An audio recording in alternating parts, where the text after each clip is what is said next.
I have my hand on the collar, like this. I've come through to do the choke, and he's messing with my arm here like this, yeah? And this happens quite a bit, especially if it's late, so relax. Especially if I'm like over here, and he reaches, bridges over, bridge up and over, gets my elbow, and pulls my elbow out like this, yeah?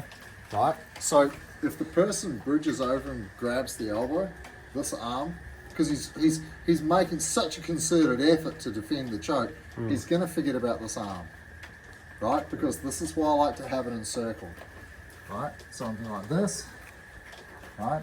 I've come over, I'm choking him, he bridges up and over, as he pulls my elbow out, I step, right? And I want to be in a hurdler stance here like this, yeah? So that this knee can just come up. I like to grab the belt, right? Because there's a possibility you can still try and run away, but I like to grab the belt and just lean on the arm like this. But that's a nice way to introduce the arm bar. That's why, like some people, when they do the T-choke, they like to splay both of their legs out like this and go very flat. My preference is to keep my right knee near the belt connected to my arm, so I know that that arm is always available. Yeah, right. I don't want to like commit 150% to the choke. I always like to maybe go 90 and keep a little bit in reserve for the arm, just in case they do defend it. Yeah. Right. So I have the hand in the collar here like this. I like to have my right knee against my elbow.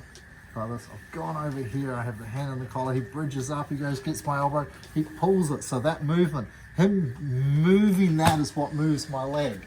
Because when he pulls, he's just worried about the elbow. Bam, they're like this. Then I sit down and I have the arm in my armpit.